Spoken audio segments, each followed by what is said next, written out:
नीतीश कुमार जी चाह रहे हैं कि आने वाला जो 25 है वो हम अपराधियों के बल पर, माफियाओं के बल पर, ठेकेदारों के बल पर हम ये चुनाव को जीत जाएं। तो सरकार ने अपराध कबूल कर लिया है, ये जनता जानती है। माननीय नीतीश कुमार जी उन अपराधियों पर लगाम लगाने के बजाय कभी वो जाते हैं आनंद मोहन जी के यहाँ, कभी वो जाते हैं अनंत सिंह के यहाँ, कानून बदल देते हैं किन्हीं को जेल से बाहर करने के लिए। अशोक चौधरी ने कम से कम एक ईमानदारी के साथ अपनी कमजोरी ही नहीं कही है, अपनी नाकामी, अपनी पाप को लोगों के बीच रख दिया है। अब लोकतंत्र में जो जनता की अदालत है वो इंतजार कर रही है कि कब वो मुहूर्त आए जिसमें इस सरकार को फांसी पर लटकाएं। नमस्कार, मैं हूं चंद्रशेखर और आप देख रहे हैं आगाज फर्स्ट न्यूज। देखिए, बिहार में बाढ़ का कहर देखने को मिल रहा है और लगातार सत्ता पचका रही है कि बाढ़ पर हम नियंत्रण कर रहे हैं। बाढ़ जो है आपदा है, कभी भी आ सकती है। वही जदयू के मंत्री हैं अशोक चौधरी, बाढ़ को लेकर बड़ी बात कह दी है। जल संसाधन विभाग पे सवाल उठाते हुए कह रहे हैं कि अगर जल संसाधन विभाग सतर्क रहती तो बाढ़ से इतना लोग ग्रसित नहीं होते। इस मुद्दे पे बात करने के लिए हमारे साथ भाकपा माले विधायक रामबली सिंह यादव हैं। कैसे देखते हैं? अशोक चौधरी कह रहे हैं कि अगर जल संसाधन विभाग सतर्क रहती तो इतना कहर बाढ़ का नहीं देखने को मिलता। अशोक चौधरी कोई व्यक्ति नहीं है, सरकार है। और सरकार जब खुद अपराध कबूल कर रही है कि हमारी लापरवाही का परिणाम है उत्तर बिहार की तबाही, उत्तर बिहार का बाढ़, तो इसमें हमें कुछ नहीं करना है। हमारे यहाँ नियम कानून बने हुए हैं। लोकतंत्र में सबसे ऊपर में न्यायपालिका होती है और अगर इसी को उलट दीजिए तो नीचे कहिए, उलट दीजिए तो ऊपर हो जाएगा, वो होती है जनता। तो हमारे यहाँ तो सारी जनता जानती है कि अपराधी अगर कोर्ट में ये अपराध कबूल कर ले तो फिर अलग से बहस की कोई गुंजाइश नहीं बचती है और ये सजा फांसी की होती है, सजाए मौत होती है अपराध कबूल कर लेने पर। तो हम कह रहे हैं सरकार ने अपराध कबूल कर लिया है और इसलिए अब लोकतंत्र में जो जनता की अदालत है वो इंतजार कर रही है कि कब वो मुहूर्त आए जिसमें इस सरकार को फांसी पर लटकाएं, इस बिहार की सरकार को।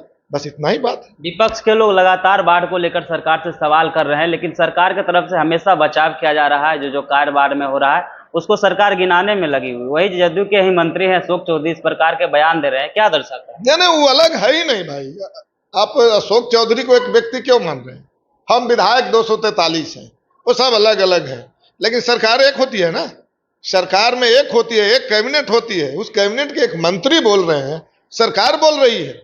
तो सरकार ने ही अपराध जब कबूल कर लिया है तो फिर अलग बोलने की हमें लगता है कि कोई आवश्यकता नहीं है, अलग अलग उसकी व्याख्या करने की आवश्यकता नहीं है।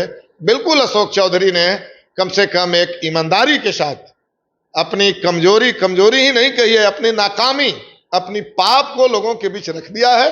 अब आने वाले दिन का इंतजार जनता कर रही है।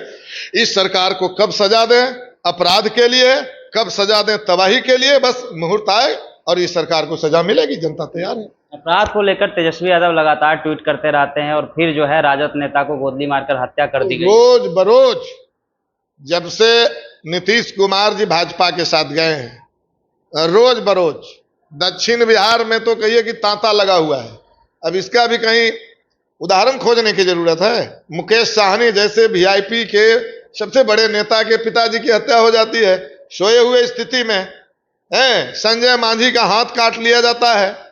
दक्षिण बिहार में आप टेकारी में देख लीजिए, जहां मांझी जी के पार्टी के विधायक हैं, मांझी जी के समधिन जहां विधायक हैं, मोहनपुर में राजकुमार मांझी के पीट पीट की हत्या कर दिया जाता है। नवादा में पप्पू मांझी मुखिया की हत्या कर दिया जाता है।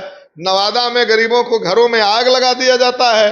सुनील चंद्रवंशी यहाँ ललकार रैली कर रहे हैं, सम्राट चौधरी उसमें गए हैं, विजय सिन्हा गए हैं, चंद्रवंशी ललकार रैली हो रहा है। और सुनील चंद्रवंशी जो भाकपा माले के नेता थे अरवल में, उनको सल्जाम गोली से भून दिया गया।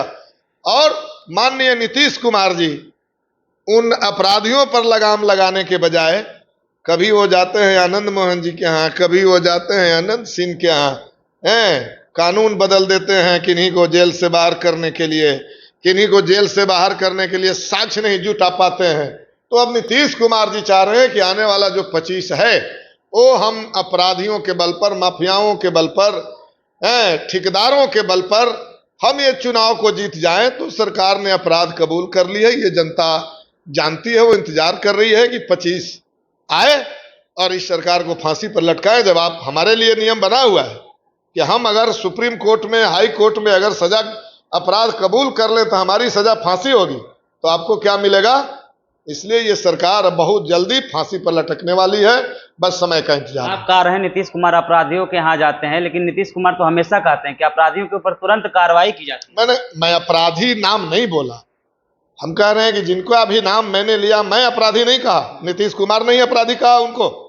वो जो लोग जब महागठबंधन के साथ थे तो नीतीश कुमार जी ही अपराधी बोलते थे, और आज जब उनके यहां चले गए तो साधु महात्मा हो गए। तो यही बीच में तो, इतने दूर में तो यह है, ठेकेदारों माफियाओं के साथ सरकार चला रहे, इंजीनियर को पैर पकड़ रहे हैं। और अशोक चौधरी जो बोले वो सबसे बड़ी बात है ना, कि सरकार खुद अपराध अब कबूल कर रही है। तो हम लगता है कि विपक्ष को ज्यादा बोलने की जरूरत नहीं है, अब जनता को निर्णय लेने की जरूरत है। तो जनता तो समय पर निर्णय लेगी, तैयार है जनता। चलिए, थे रामबली सिंह यादव, इन्होंने अपनी प्रतिक्रिया दी है बाढ़ को लेकर और बिहार में बढ़ रहे आपराधिक घटनाओं को लेकर। बाकी बात इस वीडियो के माध्यम से आपकी क्या प्रतिक्रिया है, कमेंट बॉक्स में जरूर दीजिए।